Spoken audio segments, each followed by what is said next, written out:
Field of Dreams, was it? Yeah, it was. Yeah, and so there's no like data that shows that people like disproportionately go far away from their home base to like meet Jose or Kimmy once a week or something and get like a free bottle of water and get tortured with these unconstitutional laws and get harassed every day. So that's easy to debunk. And what we are doing, though, I can tell you for a fact, is that we are disproportionately sending people to other jurisdictions because I personally, through the court system, have only been able to find resources like shelters, like for teenagers especially, or for elders in Pierce County and King County. So when everyone says send them back to Seattle, it's like we already are. We're the ones doing what we're saying is done to us. It's the pot calling the kettle black. And people don't have any data to back up these statements. You know, they're just stating them and then they're causing great harm. So just don't provide that unless you have something to back it up with, because they're just creating this confusion that's unnecessary. You stay in your lane, people that have no idea what they're talking about. The bottom line is we have to do something. Yeah. And doing nothing is doing something, but it's making it worse and it's expensive. Yeah. People are dying, right? Oh, it's horrible. Yes. Yes. They're getting younger and they're getting older at the same time, and the numbers are growing. So we're watching all three of these things happen all simultaneously. So many teenagers, you guys, I see.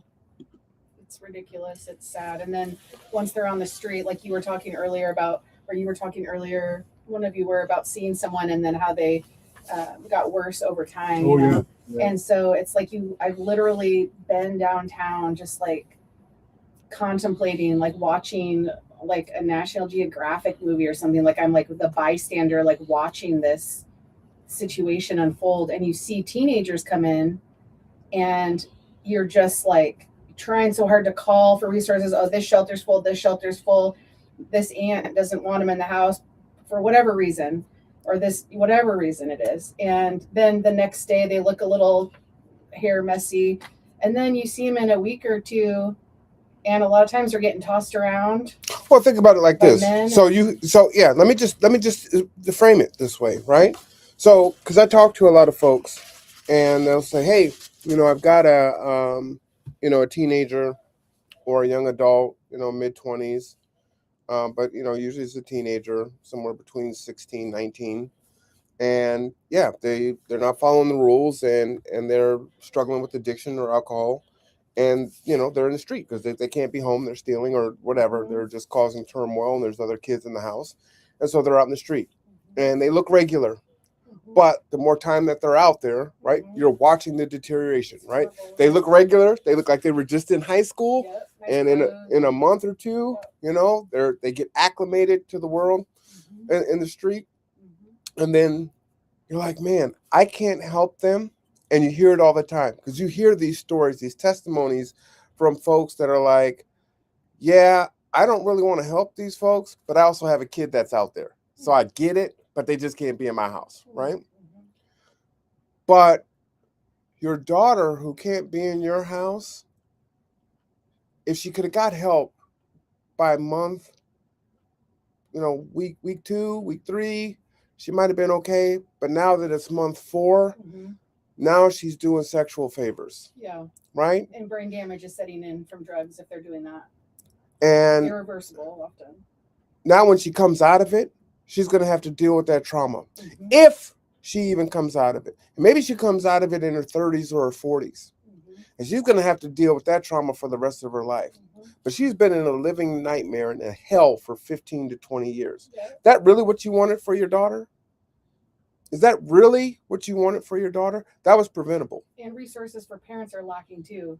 I'm not a parent, but I do think that there's another side to it where their hands are tied as well in certain aspects. I know some moms, I won't say any names, they'd go hog tie their kid and take them far away and lock them up, right? Well, that's illegal, right, in our society. So there's a lot of things that are hindering parents too. And so I try to see all sides of it. But if there is a shelter with people who can, like a village, we can all help your child. But we can't when there's no place to go and they're all full when we call them in Tacoma or Seattle, right? But there is more hope for children that are homeless, teenagers. If we had a safe place, then like women like me or John Michelle or Jocelyn could come and try to be part of your family and like bring that family unit together with more support. Because parents' hands are tied in a lot of situations. So you need to get creative about how to help people, but you can't do it when they're out here being controlled on the street. And I'm not blaming the parents, no, right? No, I know you're it's not. like, So look, I make it clear so they didn't think I was either. You can't be here. It's not safe, right? Yeah. You are destroying this ecosystem. There's other kids here. You know, I've got to go to work. You're putting things in jeopardy. You just can't be in this household. I can't love you that way. I've got to love you from afar, but you can't be in this house. And I can't physically help you here. You know, you're stealing. You're just causing issues here. But if there was help, if there were resources, right? And you see them, and you're seeing them in Silverdale. If you're driving around Silverdale, they're looking pretty young, walking around, but they're also looking pretty old. You know, we're watching seniors that are walking around the streets. You know, 50-year-old women, 60-year-old women, 70-year-old women. We're watching folks that are addicted on fentanyl and meth in walkers and wheelchairs, and it's like, what the hell is going on? And there's a lot that aren't doing drugs. Those are the ones that I initially started helping because in my toolkit, those are the easiest to help because I don't know, because I just know what elderly people need, and it's not a cardboard box outside a shelter because they're not allowed in because people who are incontinent aren't allowed. And so then I knew how to use the court system to show this incredible lack of ability to care for themselves. Did you say if they're incontinent, they're not allowed in? They can't hold their bladder or bowel, which are very common things that happen to all of us. Yeah, how many have IBS? Yeah, I don't, but I know a lot of friends of mine that have IBS. You're not allowed in a shelter. You're now, done. I'm not blaming the shelter. Right. When I was young, I'd be like, oh, why are you so mean? But then I realized, they can't provide that level of care. They're not a medical facility. Right. They don't have the tools or the training to do that, perhaps, even though it seems pretty easy to me. But I don't blame them.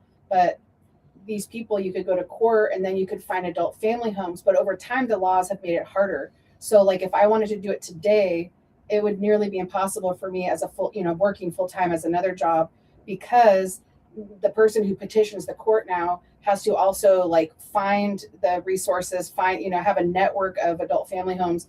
Often it's based on your insurance and your ability to pay. And so they cherry pick, which people can pay the most and who oftentimes are the easiest keepers, right? The ones that don't talk maybe or move. You keep them in their bed, flip them over every few hours, and you get paid for that, right? But a lot of these other elders that need that type of care are overlooked. And so then sadly, I've seen one time I was down by 7-Eleven when Kitsap Rescue Mission was still there, and this family in a van came and kind of pushed this old man out, and they threw a suitcase out next to him, and I was like, this is like a movie. Like, you can't make this up. And I was like, wait. Here I am trying to figure out the problem, and I'm like, no, wait, why are you leaving this man here? There's there's not even any beds tonight that are left, because at that point they only had so many beds a night. And the lady was like, that's my uncle. He has dementia. We can't handle him anymore. And I'm like, this isn't a dog rescue center. Like, you can't just drop the dog off at the Humane Society. Right. This is your uncle. There's other steps. But the system is so hard for people to go through that all these people fall in the cracks. And then you have a man out here. I called 911 thinking that they were, because, I just have such high regard for those people, who protect us and who save our lives. And I also got mad at them for a while because I was like, wait, this guy, you guys, and they're like, hey, he's like breathing. And I'm like, yeah, but did you just hear what I said? He's got dementia. He's going to be wandering around getting hit by a car. Nothing. They can't do anything. And I don't blame them anymore either. So we just have to look at we have to bring these stories out to light, and we have to acknowledge that there's many causes of homelessness. There's not, it's not a one size fits all, and they're not all going to harm us, but we can not only help them by providing services, but we can help ourselves financially is everyone's biggest motive, I find, after all these years. But for the people who really have like ethical and moral dilemmas and depression over this, it can also help those people too. Yeah. So it seems like a win-win to me. Yeah. Well, we've been going 4 hours. It doesn't seem like it. Have we left anything out? My daughter just messaged me and said, this is a long podcast. Well, they can pause it Well, and yeah, I actually think what we everything should do is definitely do a part 2. But Yes. did we kind of go over? Did we get the? I think so. I should say that when I have referenced these emails, these communications between Denise Fry and Sound West Loop, and this idea of a master plan in Harrison Heights, and how the timing is extremely suspicious Mm-hmm. between that and the opportunity zone hearing that we see being proposed in May 20. And we actually don't know if the opportunity zone application has been awarded or not. No, in September. Is it? Yep, September. The governor will determine. Okay. It's and then it goes to the federal. The public can find those emails, at least most of them, in the comments I submitted. So those are actually in the July packet of the Planning Commission. Okay. So you can, if you hit Control F, you hit Denise Fry master plan, it'll be there. The master plan. Huh? Yeah, sounds like the master solution. Everything with these guys is about a master plan. I translate that to like the master race or white supremacy, but that's just me. What I would ask you to do or consider, again, Kimmy and Jose have their own platforms and they are busy on there. Jose, as a paralegal, your information is pretty high and you try to drill it down as much as you can, but it is voluminous. Mm-hmm. And it is hard to track. I know. Right? I know. And Kimmy, your information is voluminous. If you guys could commit to coming on at least once a month, I'd love to see you twice a month, but once a month. Hey, yeah, I would. It doesn't have to be 4 hours, just a 1 hour debrief. Here's what's going on. This is where everything stands. Just break it down, just so we have an idea. I'm game. Even if you can't come in physically, you can do it from your phone. It's nice to have you in. I'll feed you. But thank you for the pizza. I love pizza. But I think it's helpful for the people just to be able to digest it. Yeah. Right? Because you've got documents and it's so long and it's like, okay, I'm reading it. I can follow it a little bit. And it's like, oh man, and then what do I do? And it's just so overwhelming. Yeah, we understand that. Yeah. But it's like, I get it. I understand it. Yeah. Right? It gets better over time. Trust me, when I first met Jose, I don't know.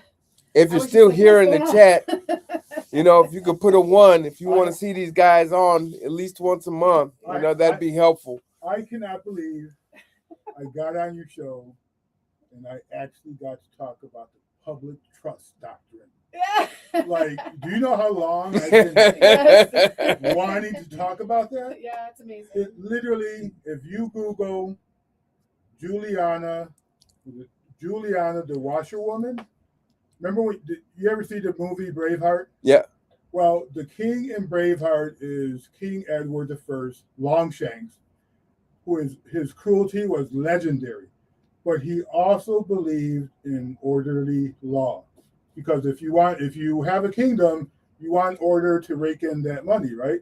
So there is a case that became law. Juliana, the washerwoman, made her living washing clothes in a stream. I forget what the town was, but there was a nobleman who was the mayor, and he lived upstream. And because the stream was kind of breaking down, he decided, I want the stream for myself. Screw Juliana. He put a blockage. So Juliana, the washerwoman, went to Longshanks and said, hey, I need that water to live. I need that water to make my livelihood. And Longshanks, who was a fan of Roman law, basically decreed to Juliana, he decreed in her favor and against this nobleman who was the mayor, and said, the waters have always been common. Certain natural resources belong to everyone in common. And then with that ruling, he tacked on these regulations to his ruling that basically says, don't throw rotten meat in the stream. Basically, don't pollute the waters because everyone needs the water. Mm-hmm. So this basic idea of protecting our natural resources for everyone, it's actually the underlying basis for the Shoreline Management Act. So the idea of Wesley Larson just doing whatever he wants and the city letting him do whatever he wants with his little parcel in the shoreline jurisdiction. That is such a fundamental violation that it kind of derides the very idea of what government is for. So that's how basic that is. And I have never gotten to say that in public ever. And probably everyone will nod off, like, who is that weirdo? Life goal achieved. No, I think a lot of this will be in history recorded, and people will understand it as time goes on, and it will become more palatable because you're building on it. Yep. Before we go, can I read just one little and recommend a book? Yep. I have so many books to recommend, but this one was given to me by a friend. It's called When We Walk By: Forgotten Humanity, Broken Systems, and the Role We Can Each Play in Ending Homelessness in America by Kevin F. Alder and Donald W. Burns. And there's a little section here I just wanted to read called The American Dream. These people were not the vagrants and vagabonds, tramps and thieves that the laws had been written to guard against. These were the inheritors of optimistic America, its sons and daughters. Many of these uprooted persons set out, hopefully, with the belief that in America, all one needed to do when times got rough was to move on, but the dream was not working. And this was by Joan M. Krause, The Homeless Transient in the Great Depression. Dream was not working.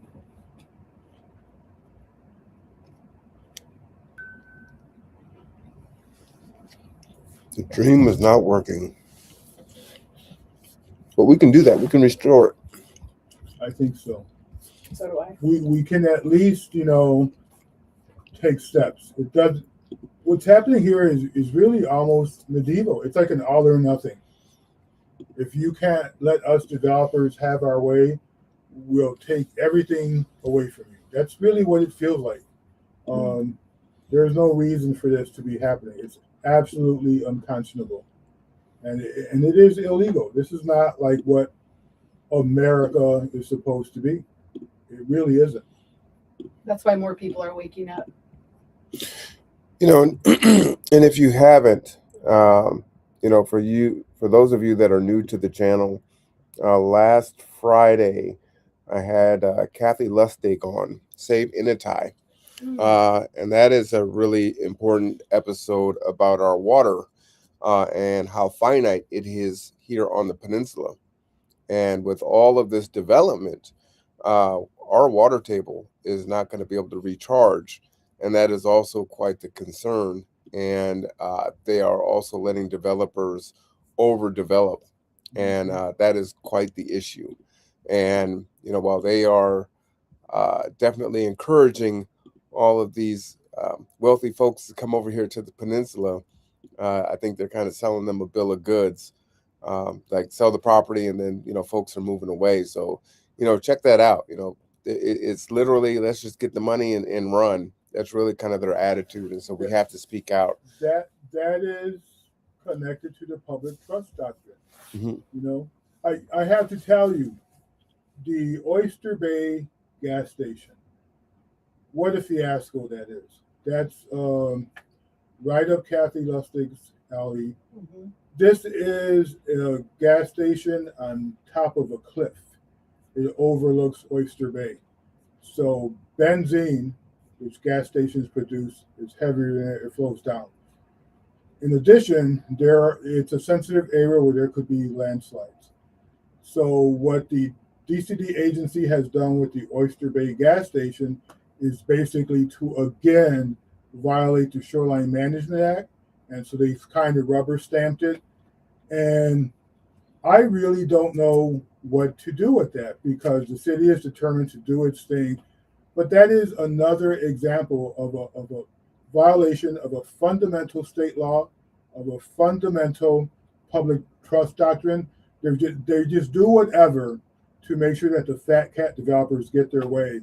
And it's really egregious. And the problem with that is that is actually the site of an old gas station in the 90s that was cleaned up, gotten rid of, and then a developer came in, I forget his name, but so they started it back up, and DCD is like, no problem, why not?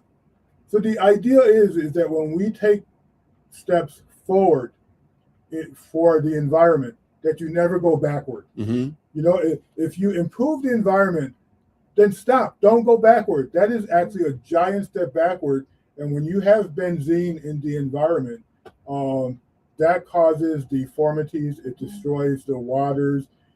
That is actually a fiasco. And we discovered this because Mockler and an old petroleum industry expert said something online that we caught. So I looked into it. So it's not that I was like a legal ferret and dug it up. It's public. So it was mentioned. I looked into it and I thought, this sounds like the Evergreen Point.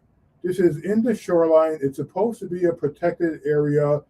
And when you look at the documents, because I do Public Record Act requests, they're clearly taking shortcuts.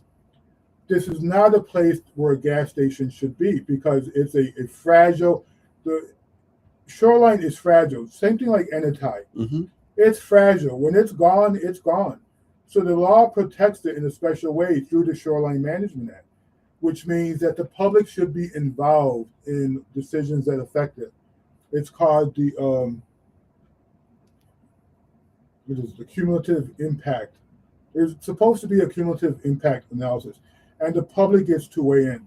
And what happens is that steps are taken by these agencies to cut the public out, and that is part of the fiasco of the Evergreen Point. So you mentioned Kathleen's name, so this immediately comes to mind. Yeah, it's the same phenomenon. Is that in this town, these environmental laws, they pretend to honor them, but they actually give it a huge twist so that it becomes like a version of law that's developer friendly. Mm-hmm. They do a lot of talk, so it sounds cool, but what they're actually doing is completely flouting the law. It's like an utter flouting of law. For the Evergreen Point, not only did they, crap on the law on the level of the Shoreline Management Act, during the Growth Management Act, during comp planning, Bremerton 2044 comp planning, they basically did not discuss it at all. So there's a big gaping hole in it. Yeah. And so now we're in round 2 of the Shoreline Management Program. And they try to get away with basically like shoving it under the rug. And then I said, wait a minute. We commented in October during the pause, coincidentally enough, we commented. Our comment should be in the record. So it appears that Bremerton was withholding information from the Department of Ecology so they could get away with the Evergreen Point. Mm-hmm. So it's some really, really dirty crap going on. And we deserve better. Yeah. We deserve better. Should not be happening. And just think about it. You're an aspiring homeowner. You buy a home. You've got a 30-year mortgage. And then you find out that this is going on. And it's like, wow, what do I do? I'm stuck. Yeah. Right? Yeah. That gas station is like on a bluff. And you have residences around Oyster Bay, some of them with children. So it's heavier than air. And so it goes downward. It goes into the shoreline. It's, it's a residential area. Mm-hmm. And basically, to be nice to developers, just like anything goes. Mm-hmm. Yeah. It's really atrocious. And we know this happens up here. This happened up at Kitsap, right? What's that over there in Navy Yard City, right? They moved black folks out over there, right? So there's precedent right here in Kitsap County, right? You got Cancer Alley, and I mean, there's just stories all over the place. It's gross. There's no reason for it. Well, man, I really appreciate you guys coming on. This didn't seem like 4 hours. It just flashed by. We're at basically 4.5 now. I mean, it was like boom, super quick. But there's so much information. So, please tune into their channels. They will keep you abreast to everything that's going on. You could tell that they're making a difference because you came to the city council last week in force and made your voice heard. That's where change is going to come. It's not too late to run for office. Remember, I do broadcast city council meetings. I know because I can see the numbers. Y'all are watching. So that's great. And I broadcast all 4 cities, Bainbridge, Poulsbo, Port Orchard, and Bremerton. Kitsap Transit, the commissioner meetings. I try to put it all out there now so that you can stay informed and you can find it all in one place so you don't have to try to chase it around at their different websites and try to bring the information to one central location to empower you. And again, whatever little thing that you do, you just do a little bit at a time. And the thing that they want to do is just to keep you in the dark and just do what they do. But we're waking up and we're taking over, and we're going to take our power and do what we have to do. So I'm going to go ahead and sign off for Kimmy and for Jose. I am Marwan Cameron. This is the Conduit. Take care of yourself, take care of each other, and we'll see you next time.